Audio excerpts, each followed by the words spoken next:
proposta de intercâmbio, onde nós fomos quantos? 6? Não, 7, 8. 8 pessoas, né? Nós fomos 8 pessoas que viajamos para 3 projetos de excelência pelo Brasil. O Zéias e a Carla foram para São Paulo, para o Pombas Urbanas. Eu, Rufino e Ju fomos para a Fundação Casa Grande, no Ceará. E para 14, a Rua Manja e o Nélio. Mas ficou bem legal e com muitas propostas para ficar muito melhor. E depois a gente vai socializar isso. A gente pensou esse momento, então, esse projeto de intercâmbio, só para fechar um pouquinho mais sobre isso, a ideia era que a gente fosse a projetos de excelência, promover trocas, ver de que maneira a gente poderia ser colaborativo, né, um projeto com o outro. E uma palavra linda que a Elô tem trazido para a nossa proposta aqui nas quebradas, de polinizar as nossas quebradas por aí e as nossas ideias. Então o que a gente tentou foi fazer esse processo. A gente tentou alguns lugares com mais êxito, outros com menos, não por conta dos esforços quebradeiros, mas porque é uma coisa muito nova, eu acho que no Brasil, Elô, fazer intercâmbios assim, ainda mais nas quebradas. Como sempre, a gente lá na ponta dos acontecimentos. E aí a gente combinou o seguinte, nós fizemos uns vídeos com imagens, só para dar uma ilustrada do que a gente viveu.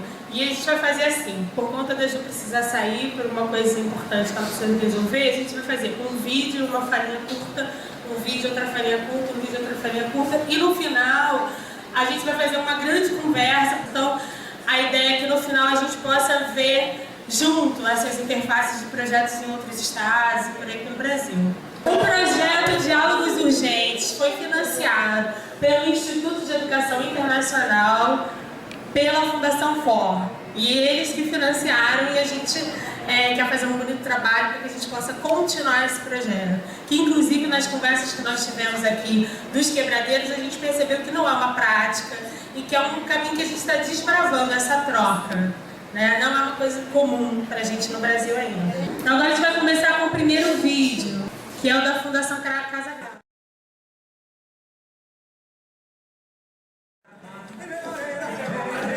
Isso é um protótipo, Daniela.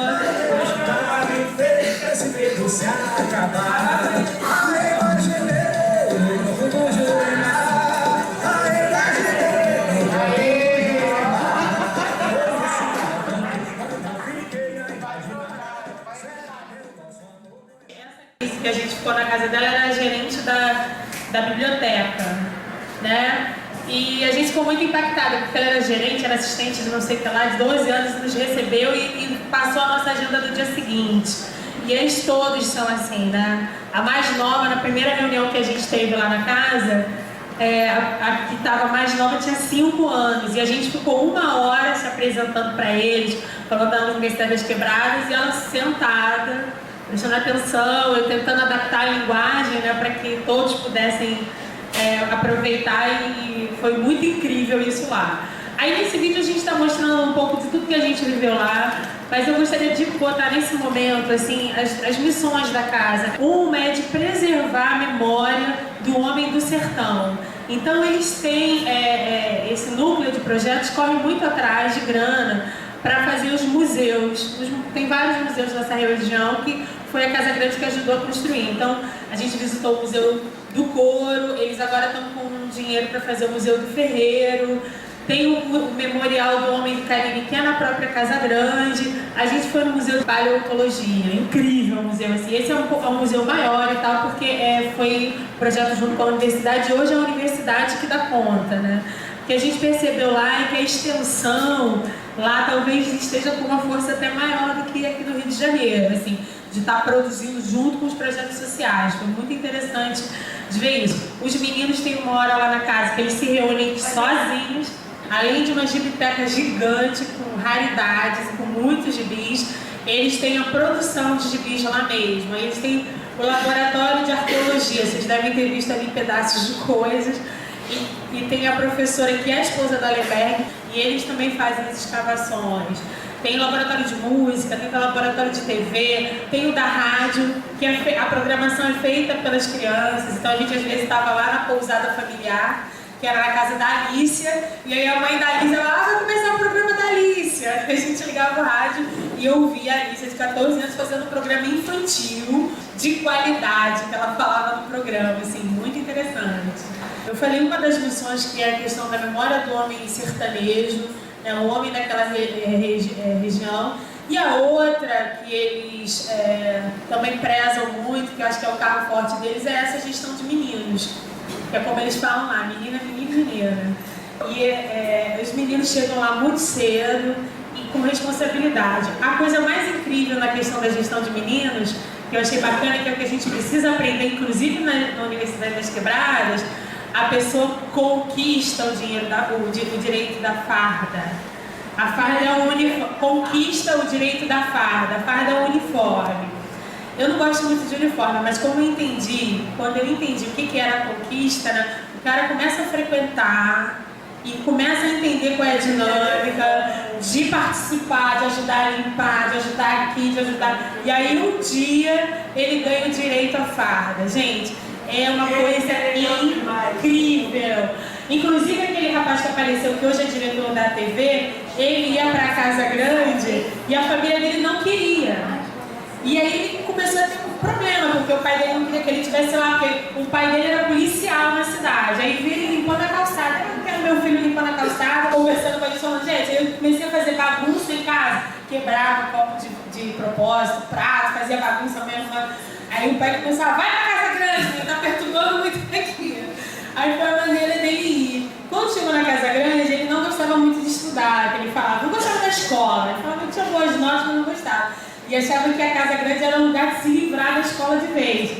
Mas aí o Allenberg falou, os meninos que não tiverem boa nota na escola não podem...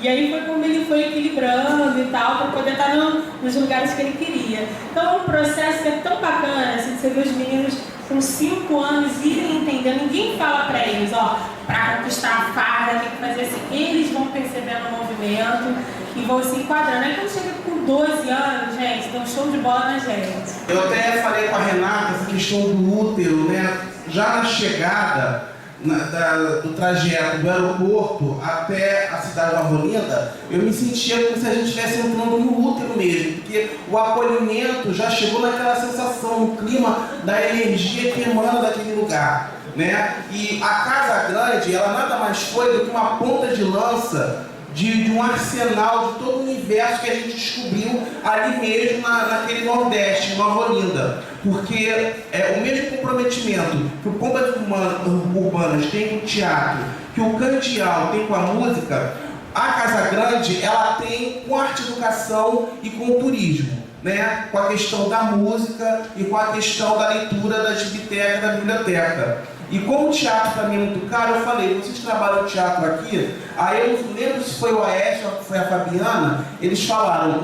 Márcio, eu acho que o teatro você que vai ter que trazer para cá. Além desse comprometimento que toda a comunidade tem com eles, porque ali as mães, a própria Casa Grande faz os quartos, né, para as mães acolherem os turistas, e as mães tratam muito bem aos turistas que chegam, né? A casa deles vira uma espécie de albergue, né? Eu falei que a Evânia, que foi quem nos acolheu, foi uma mãezona pra gente, uma mãezona mesmo, no sentido de preparar a comida. Toda manhã era tapioca, era aquele bolo de fubá, era aquele queijo coalho, o cuscuz, né, de fubá, a cajunina. A primeira vez, eu era louco para comer paçoca de carne seca lá, eu comi, delicioso, muito bom. Então, e quer dizer, então foi esse universo, a sabedoria também das crianças e dos adolescentes. Às vezes a sensação que eu tinha é que aquelas crianças e os adolescentes eram mais velhos do que eu, por causa do equilíbrio, né, da sabedoria. Até mesmo quando uma criança chamava a atenção, o jovem sabia como chamar a atenção dessa criança. E o próprio comprometimento também deles com a questão do acolhimento. Nós fomos recebidos, fomos ciceroneados por 2 crianças. Nós vamos apresentar o vídeo da Fundação Paracatu. Muito prazer a vocês. Foi uma experiência bacana, e vocês vão ver pelo vídeo.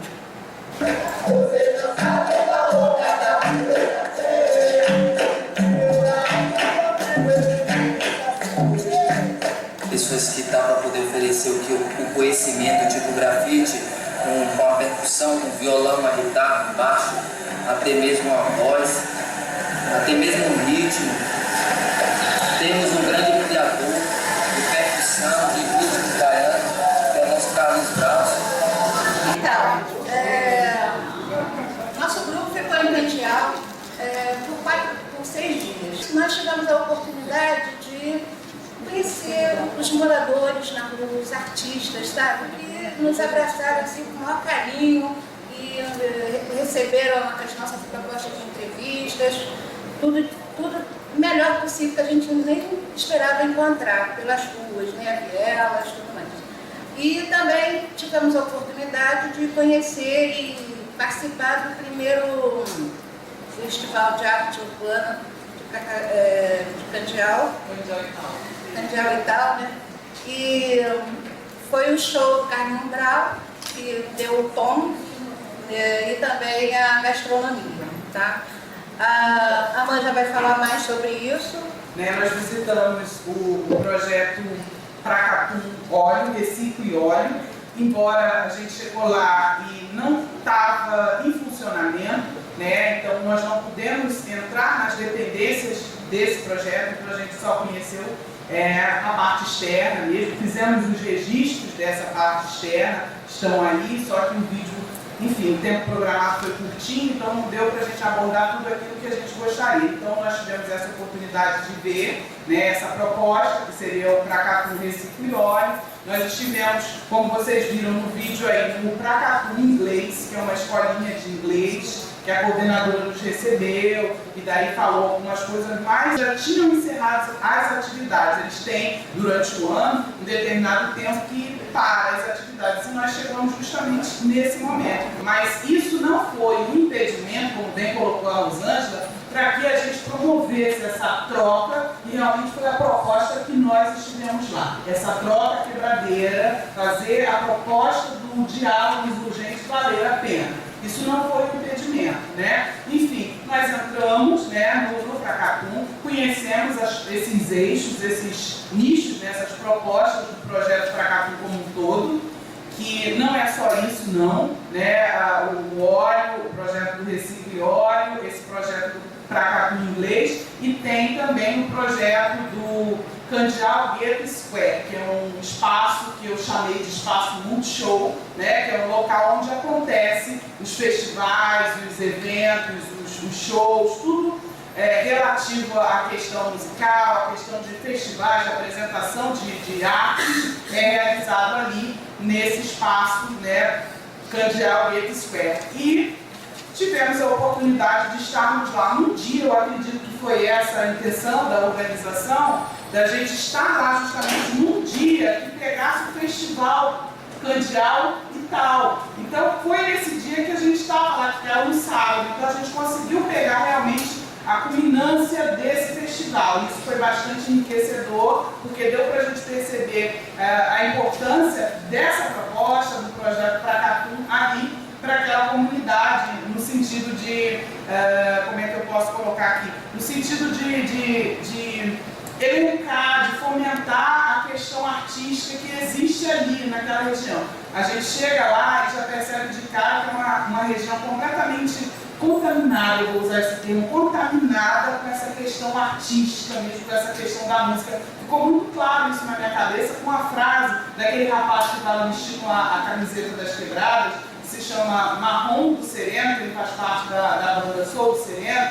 Então ele disse assim, quem não tem em si essa coisa da música, da percussão, essa coisa, essa pulsação da arte, ele não viveu o Candial. Porque o Candial é isso aqui. É a batida, é a percussão. Então eles têm uma influência incrível, nós podemos observar que eles têm uma experiência incrível em função do próprio Timbalada, que é um grupo que surgiu ali, é o grupo que trouxe, né, a baia Carlinhos Brown, né, que enxergou com olhos essa imanência, essa veia cultural, essa veia musical que aquela comunidade já tinha em si, e daí promoveu o projeto Pracatu. Tem muito mais coisas interessantes para a gente colocar para vocês, para a gente falar, mas assim, a questão do tempo eu vou deixar para o Nélio falar um pouco. A população recebeu muito bem. Eu trago da Bahia é isso. Quer ser melhor? Quer ser mais humano? Vá para a Bahia. É um povo que sabe receber as pessoas muito bem. Porque eu comi candial, né? E deixei ser comido também. Antropofaticamente falando. Você chegou até um pouquinho de sotaque. Carlinhos é muito respeitado, é muito querido, sim. Né? Muito embora a gente saiba que as instituições, devido às questões políticas, elas sofrem influências, então isso é normal e é bom que seja assim. E está acontecendo muita coisa boa lá. Houve uma mudança muito grande com esse projeto. Não só a gente vê pela estética do lugar, os muros, as praças, as casas, mas também do comportamento das pessoas. De uma certa forma, todo mundo acaba vivendo de arte ali. Né? Porque muitos ali vão para outras bandas, ou trabalham com Carlinhos, ou vão para outras bandas, ou saem para o mundo também para fazer o seu trabalho. Chorava. Eu chorava por causa da emoção muito grande que é a Bahia. Então, deixa para depois que eu quero falar as coisas dos meus amigos. Está combinado, né?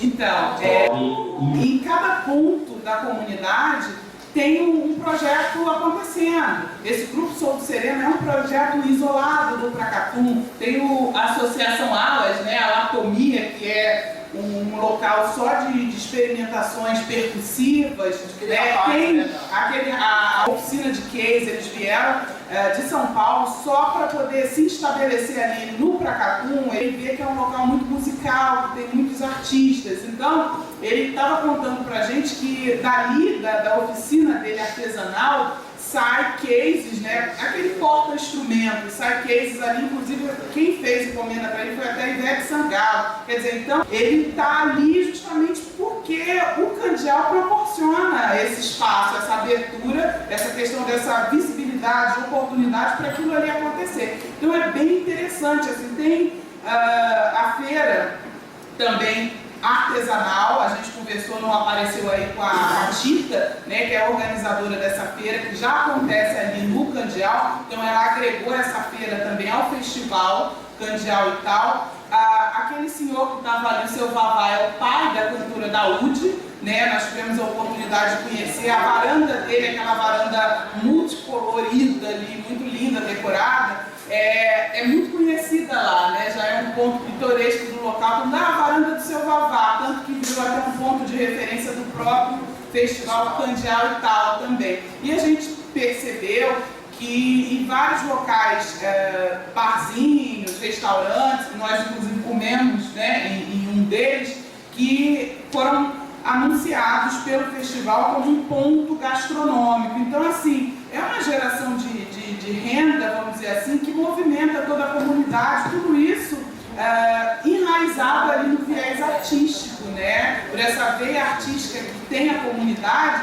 pode proporcionar tudo isso. Então, assim, é muita coisa que acontece. Eu fiquei realmente impressionada, né? Logo quando você chega de cara, a entrada, né, do Candial já é bem estreito, aquela vielazinha pequena, mas quando você ultrapassa aquilo ali, é um mundo de coisas ali acontecendo, de manifestações culturais, fazendo uma rápida explanação sobre a questão da arquitetura urbana ali da comunidade. Eu vou ser sincera, eu aqui no Rio, né, eu acho que isso aí foi um grande momento de troca, de aprendizado. Inclusive nós colocamos isso, eu coloquei isso lá para eles na hora de trocar o diálogo, que aqui no Rio eu jamais tinha visto uma comunidade completamente homogeneizada, envolvida com a questão da arte. Todo mundo, onde você chega, participa de alguma coisa. Cara, eu cheguei numa pracinha, você chega lá numa pracinha comum, as crianças estão brincando de tocar berimbau, entendeu? Aí me deram até uma aula lá, uma palhinha. Você quer aprender? Toma aqui. Gente, imagina como é que você vai se a gente se aproximou, conversou. Meninos comuns, assim, não estavam ali por ter uma proposta, porque estava acontecendo um evento. Não, faz parte do cotidiano deles, estavam brincando, é brincadeira de rua é tocar berimbau, veja isso. Eu nunca vi isso aqui em comunidade no Rio de Janeiro dessa forma que é lá, né? Então, assim, toda a comunidade é visceral, essa questão da arte, né? E aí tem uma proposta bacana também acontecendo lá, que é o projeto Tá Rebocado, que é uma proposta de uma parceria da Associação Pracatum com a Tinta Coral, né? A Coral Tintas, aliás, e acho que a Prefeitura também, onde as casas recebem aquele tratamento de reboco, né, do embolso, e uma pintura, por isso tem aquele colorido todo. Não é à toa, assim, a gente chega e olha, nossa, que comunidade linda, aquele colorido maravilhoso. Não, tem uma proposta ali cultural sendo feita em função dessa questão desse colorido, de dar essa luz, esse brilho maravilhoso que é, enfim, o Candeal. Eu fiquei muito impressionada com tudo que eu vi, eu acho que é fantástico. Lá tem...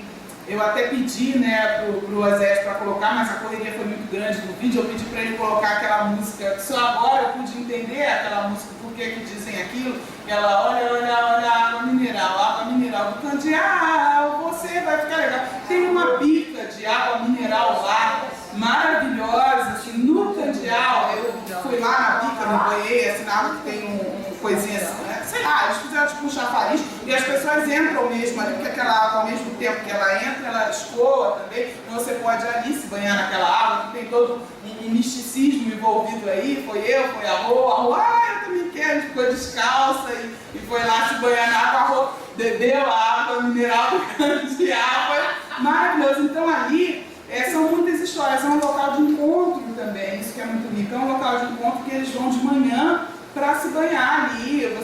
Na hora que a gente chegou, por exemplo, tinha um senhor que estava lá com um sabonete, um barbeador, eles vão ali, fazem até a barba ali naquela água e conversam muito. Inclusive tem uma história de que o próprio Brown, ele ia sempre ali naquela água se banhar e, inclusive hoje, vai ainda, toda vez que ele vai na comunidade, ele dá uma passada lá naquela bica. É um local específico que se chama bica, eles denominaram bica, né? Uma coisa muito interessante também, além de, assim, os moradores, teve um senhor chamado Paulo Sérgio que bateu na nossa casa para nos oferecer uma feijoada. Chegamos lá, era uma feijoada mesmo, canelão de comida. Ele queria ver a gente se alimentar, né? A dona Argentina é a moradora, é a dona do hostel, né, que nos recebeu.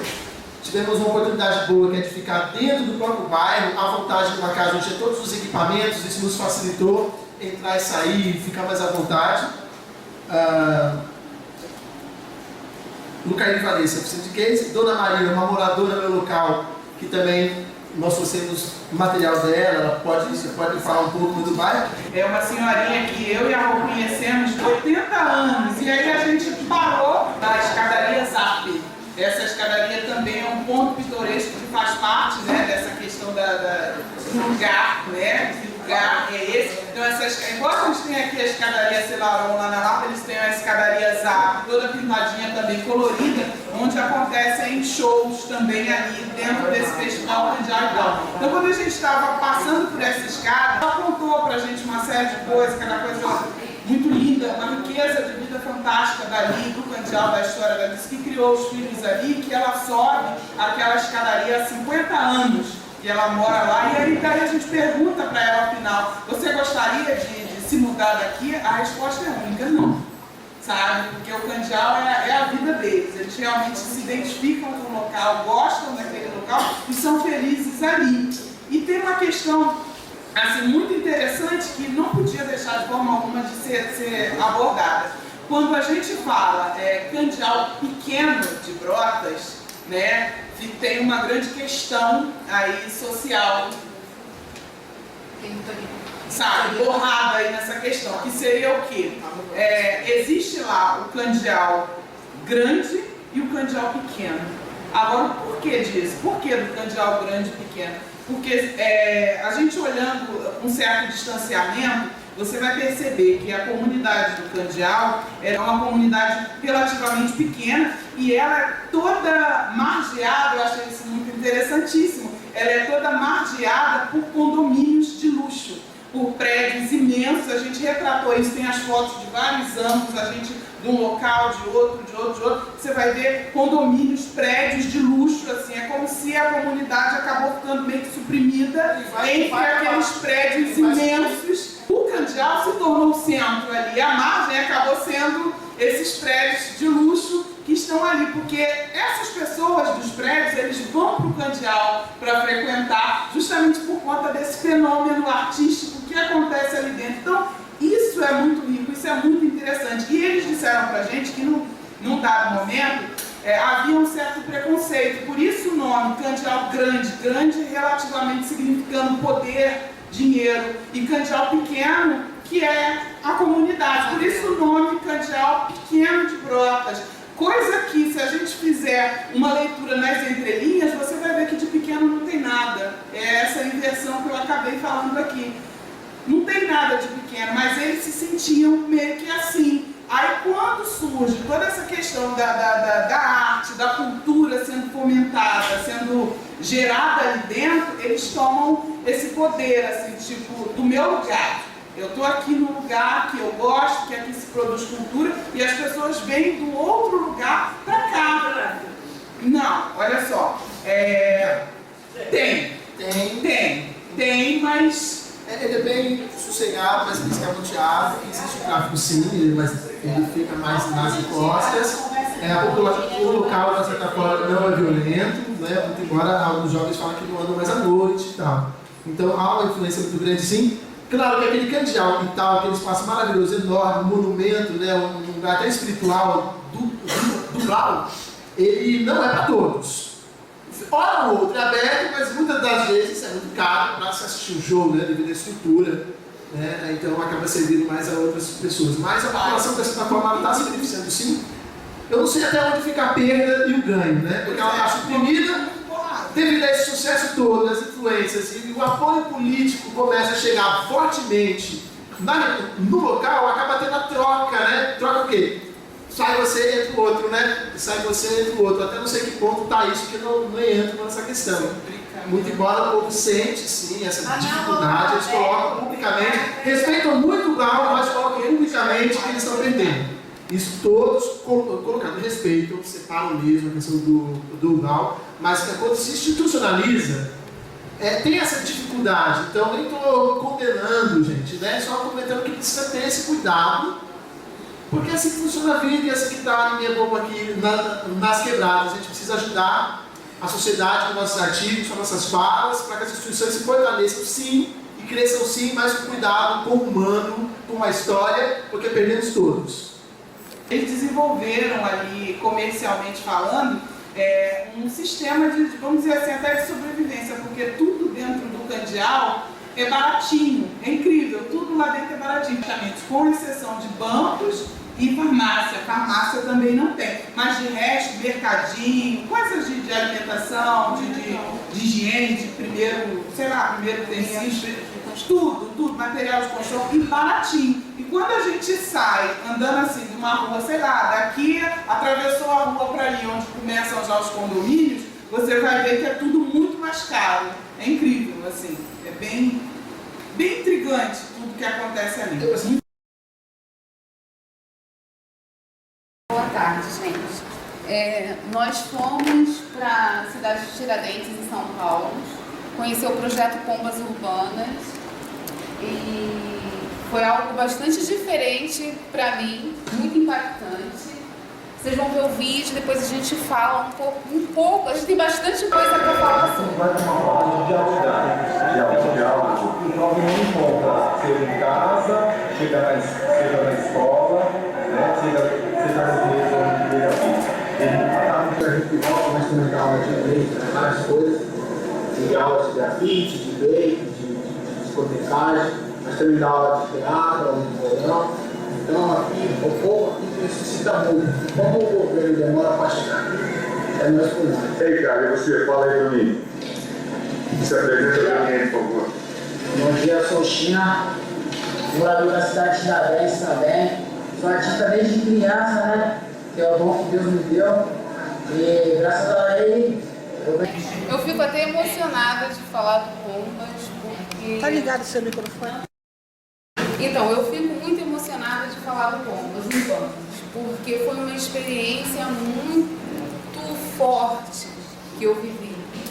E eu que sou apaixonada por arte, de repente caí nesse lugar, né, onde as pessoas vivem arte o tempo inteiro.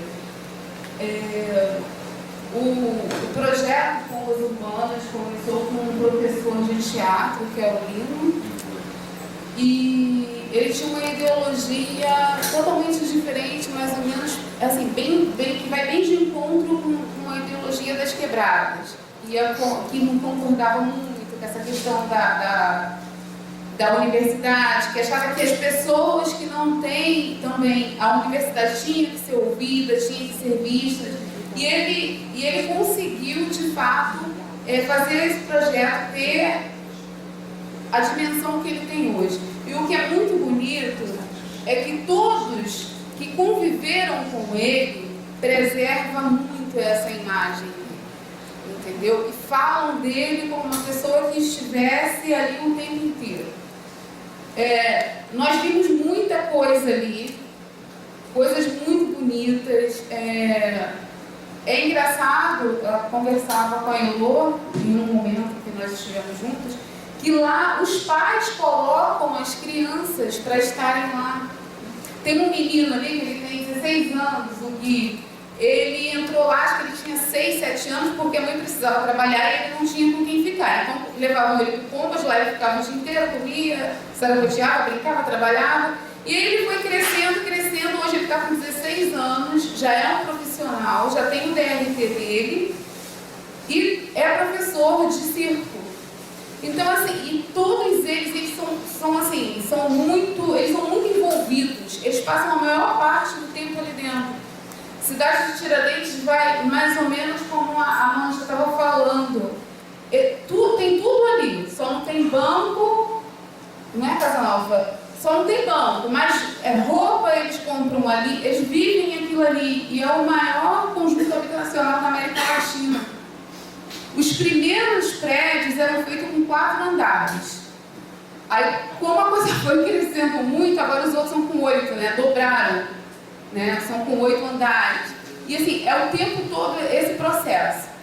O Pombas, ele recebe muita doação dos comerciantes locais. Eu acho isso muito legal, porque eles apoiam, abraçam essa iniciativa. Eles também fazem muitos eventos voltados para a comunidade, onde é aberto, onde as pessoas não têm condições de pagar, né? É feito em aberto, e eles têm os projetos que funcionam, e tem apresentações em teatros, e assim, é muito bonito. E a maioria das pessoas que estão lá são jovens. E tanto os artistas, eles são artistas e também são as pessoas que estão trabalhando na iluminação, no som, na comunicação. Então eles têm dupla função, todos têm dupla função o tempo inteiro ali. Assim, foi uma experiência, foi a segunda experiência mais forte voltada para a arte que eu vivenciei. Assim, eu me emociono porque quando nós chegamos lá, a receptividade não foi muito legal, mas depois de um certo tempo, quando a gente veio embora, foi um chororô para todos os lados. E assim, eles estavam muito envolvidos com o evento que ia acontecer, porque eles iam fazer a inauguração do coletivo de artes, e tinha uma galera lá que ia comparecer, patrocinar, então todo dia tinha aquele ensaio. Aí nós chegávamos lá por volta de 8 da manhã e saíamos às 11 da noite. Assim, eu voltei, quando eu cheguei em casa eu dormi horas, porque eu fiquei muito cansada. Mas assim, eles são muito comprometidos com o que fazem, sabe? Tem um comprometimento enorme, e as crianças estão lá porque querem. Isso assim, é fantástico. E o mais fantástico para mim são os pais apoiar. Como foi dito aqui, que por um dos grupos, essa questão de... Me perdi, gente, desculpa. Mas, enfim, A criança explodir? Oi? Alguém falou em um determinado momento que as crianças E o escondido, o menino botou aqui escondido. Nesse ato você... Não, é o oposto, entendeu? É o oposto. Os pais vão lá, levam os filhos, apresentam, e todo o entorno, existe uma questão com um crack muito forte. Você vê criança de 7 anos, como de 20, a qualquer hora do dia e da noite, usando droga. É o tempo todo. Nós fazíamos aquele trajeto a pé todos os dias, tanto para ir quanto para voltar, que era bem distante. E, assim, é triste você ver o quanto é forte essa questão da droga lá. Mas mesmo assim isso não impede que muitos jovens estejam ali para participar e levar adiante um trabalho tão bonito. E assim, as pessoas entram como... Existe uma biblioteca lá, muito grande, com um acervo enorme, todos os livros... Oi? 9 mil livros, todos doados pela comunidade. E aí os livros são catalogados como nas bibliotecas públicas, só que a dona Neide, que aparece ali no vídeo dizendo que é para a gente fazer o que é lá, ela não fez nenhum curso e ela é voluntária do Pompas. Ela foi para lá como voluntária, tomou conta da biblioteca, catalogou todos os livros, ela aprendeu, fez um curso pela internet e hoje ela leva. Então assim, é muito forte o que acontece ali. A história deles é muito bonita. Assim, eu saí de lá encantada. Você está entrando num ambiente de outra pessoa que já trabalha com arte, produz fundos, recursos para ir, e você chega lá, chega meio como se fosse um entrão, né? Vocês sofreram isso, né? Você chega como se fosse um entrão lá. E a gente vivenciou isso nos primeiros 3 dias muito forte, mas aí conseguimos entender algumas coisas, porque o diretor executivo do projeto, que estava em Brasília, chegou na segunda e chegou na quarta-feira. Ele já estava até desanimado, a gente estava abordando todo mundo fugindo, queria dar informações. Primeiro precisava do crivo do Adriano, né? O Adriano, ele é o cara lá do projeto. E qualquer informação sem o aval dele talvez fosse uma coisa, né, complicada. Então a gente até entendeu isso. Quando o Adriano chegou, o Adriano foi muito generoso, né, no repasse de informações, e com isso também abriu outras informações que estavam ali, que a pessoa olhou de repente, se ele está falando, então eu posso falar também. Aí choveu. Aí chegou informações. E o Pombas, nós, quando estava aqui para ir, eu e a Grace, a gente estava discutindo o que seria o Pombas. Aí o olhar foi muito... Eu preferi não fazer nenhuma ideia precipitada do que seria. Acho que é legal descobrir lá. E a Carla, quando foi, nós vamos tentar entender isso. E o Pombas, a princípio, ele era o... doar asas, né? Semear asas. Era um grupo bem anterior ao Pombas, que eles viviam nas ruas fazendo apresentações. Esse grupo foi criado pelo professor Lino Rojas, que era um professor da USP de teatro, e ele era conformado com teatro para o centro urbano, e ele queria fazer teatro para quem gostasse de teatro mesmo. Então ele partiu para a periferia. E aí lá na periferia, com esse grupo, até então eles eram apenas um pessoal que estava ali profissionalizado, conseguiram esse espaço em parceria com a Coab, que é a Companhia de Habitação de São Paulo. Fizeram lá uma barganha social lá com o pessoal, e a direção da Coab deu esse espaço que era um mercado antigo. E o que eles fizeram?